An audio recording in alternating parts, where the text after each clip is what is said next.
Hello, good evening. This is Client Centric episode 27. Okay, tonight I will keep it very short and simple. As you can see today, I removed my makeup, so my face does look a bit scary.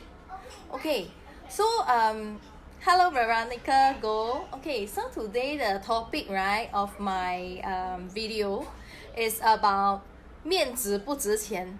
Okay, 面子不值钱. It's about our face and pride, right? Is actually worthless. Okay, why I'm saying that? I want to share with you. Hello, Jonathan Fong. I want to share with you one story, two story. Okay, let's begin with the story when I care a lot about my face. Okay, I care a lot about my face. I remember I was like early 20s when I'm dating my husband. He has a group of friends who are better to do than me and than us. Okay, and then there's one day, one occasion, we all went to Sentosa for a sun tanning and playing ball by the beach kind of occasion.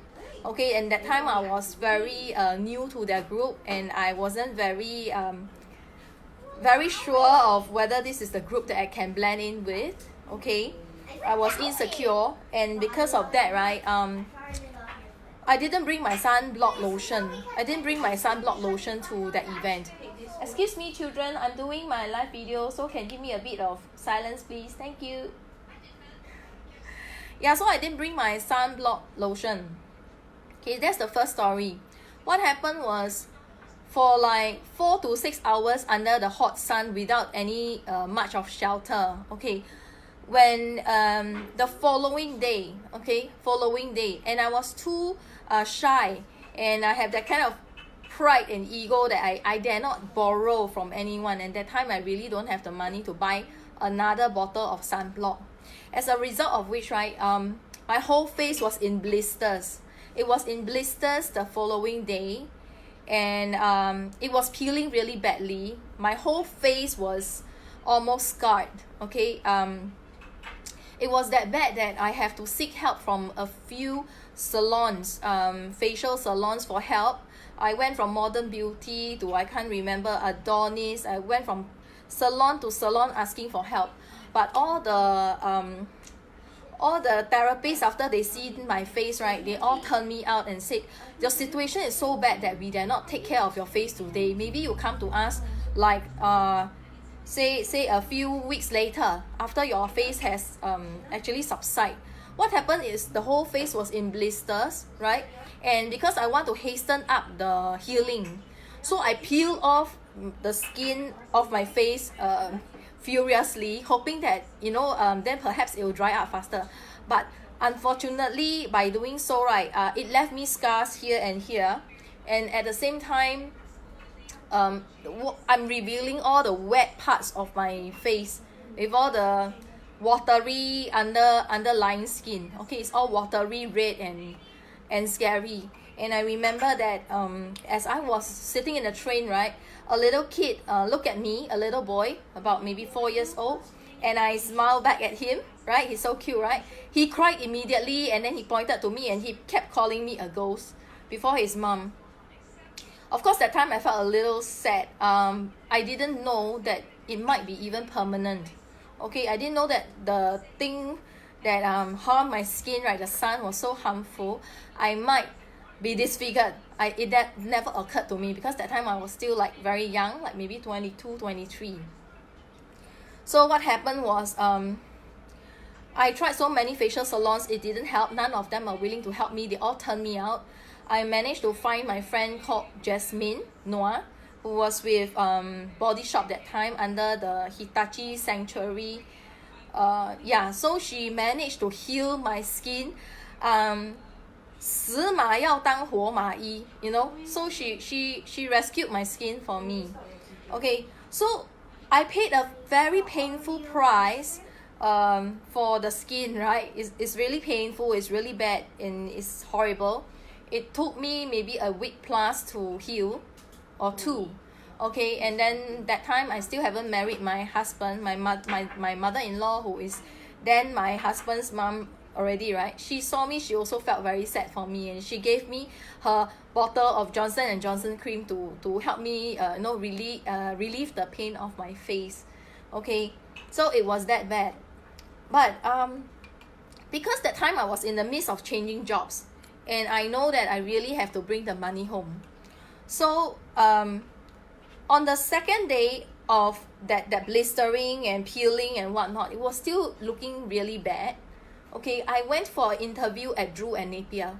It is one of the top law firms in Singapore. I think previously they handled the case of Andrea de Cruz. I think that's why they got really famous.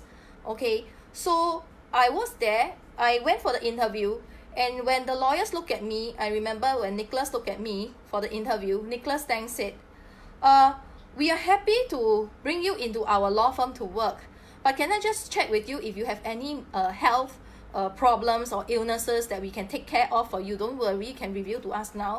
If you have any cancer or whatever, right, we can take care of you. We have a group insurance for you, from our company, because Drew Napier is so huge, right? And so I looked at him and said, no, actually what happened was I went for a sun tanning session, and because I was too shy to ask for help, to ask for that sunblock, right? Because I asked for once, I can't be asking for twice and 3 times, but really I was really needing it, but I was too shy, and so resulted that my face turned out badly burnt. And because I knew that today I have to come for the interview, so yesterday night at home, 2 days ago, actually I was peeling all the skin off my face already, hoping that by peeling I could expedite peeling with my fingers the skin off my face, hoping that the face will heal even faster. So then the lawyer looked at me and said, okay, why not we do it this way? You go back home, take a break. About 1 month later, we'll ask you to come back to work after you have healed. Then I looked at him and said, Nicholas, I can't wait that long. I need to work now, because if I don't work, I will go into depression. I'm someone that cannot stop working. I just love to work, and I want to be useful and valuable as a person. So can you just let me know when is the soonest and earliest I also need to bring the money home? When is the earliest you can actually let me start work? Okay, so he was happy, and about a day later, the HR called me. I remember his name was Patrick, and Patrick said, welcome aboard, Anna. We decided to use you as a PA for Harpreet Singh. Yeah, so that's how I got the job that time, right? I feel very happy, of course. I didn't expect that almost disfigured I get a job at Drew Napier. Yeah, so that's how. Okay, so to me, it was a lesson learned that if you really want something so bad, even at the sake of losing your face, your skin, or whatever, right, we will go all out for it. Yeah, so that's my idea then. Okay, so the second instance when I actually forget my face, right, is because I was trying to close a case that I find it's really out of my range that time. That was last year for December, where I got in top 10 for preeminent group.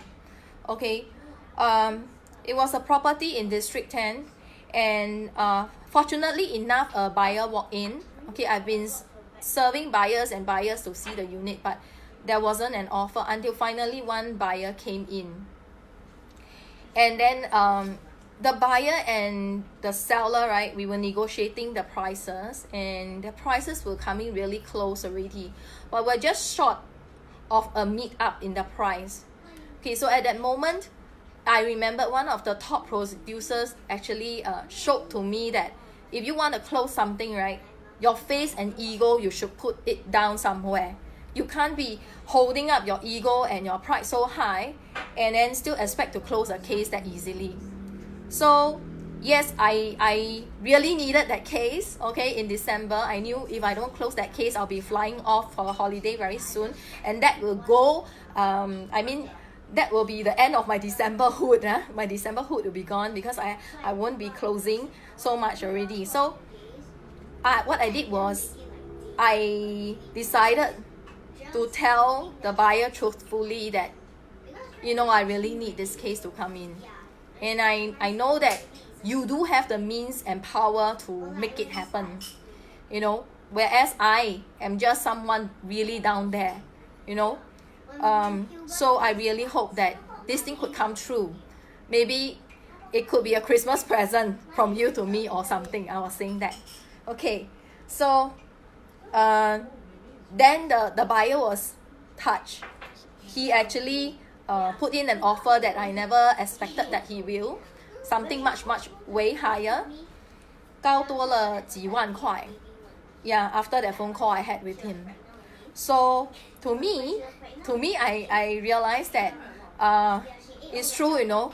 Sometimes I hold it in and I tried to be so tough, and I seem so unbreakable. But eventually, sometimes I get nothing done. But when sometimes we let down our defenses and we let people come closer to us and feel the soft part of us, then I'm really a person. I'm really someone with flesh and blood, you know. I'm really someone breathing hard right now.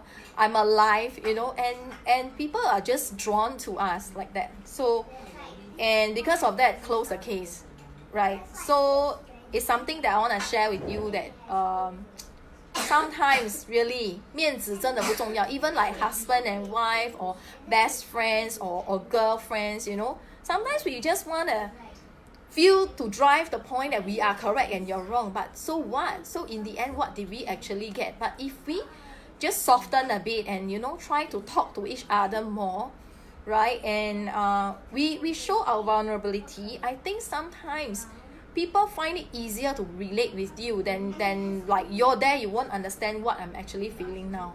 Yeah, so this is something I want to share tonight. Okay, so these are the two instances. So the first one was the peeling. Oh, three instances already. So the first time is I want to show that, okay, I don't need the sunblock lotion. It's okay, I don't need the sunblock lotion because I feel very shy. I feel very let down or face to ask from people for help because maybe they will think that, hey, you're cheapskate, you know, but actually I don't have that much money. Then you're cheapskate, then you want to take my sunblock lotion, that kind of thing. Maybe they didn't really think that way about me. It's just me, myself, rejecting myself then. Okay, so my advice to people out there is don't reject yourself before others reject you. And even if they do, doesn't mean the whole world will reject you, right? So if you see something that you really feel is good for you and you want to go for it, a little voice inside you that tells you you should go for it, then you just go for it. Just let down the face. Like me, I peel out the skin, you know, I just go for it. I didn't think like, hey, I'm without makeup, like will they choose me or not that day? But all I had in mind was I must get the job or I won't be able to bring the money home. Okay, so 不要管太多，不要想太多，你觉得是好的话往前冲先， then you get it, then 剩下的 later 才来 deal with it 咯。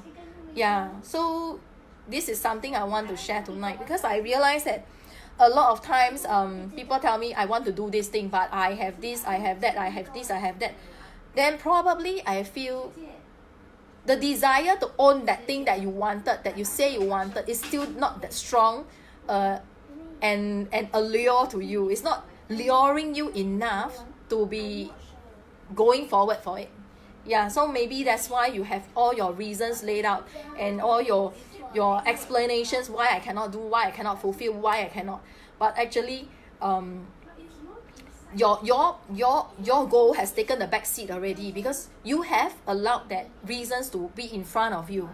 Yeah, so I hope tonight by sharing this, 放下面子，立地成佛。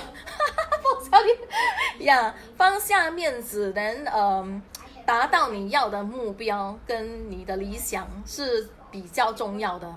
Yeah, so that's what I want to share today. Okay, that's all.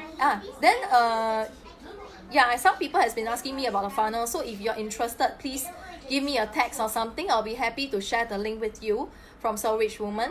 Alright, so this is episode 27. So today my message to you will be 放下面子往前冲，放下面子朝向你的目标往前勇敢的往前走，就是这样子。 OK, Good night, everyone. Thanks for watching. Thank you, Julia Chong. Thank you, Wang David. Thank you, Kim Sui Chia. Thank you, Joe Low. Thank you, Ben Dave Groot. Thank you, Tan Jinet. Thank you, Marcus Lee. Thank you, Keith Yip. Thank you, BK Po. Thank you, Olivia Ong. Thank you, Tony Hansen. Thank you, Charlotte Mizuki. Thank you, Caroline Lauchenko. Thank you, Jonathan Fong. And thank you, Veronica Go. Thank you so much tonight. Okay, bye.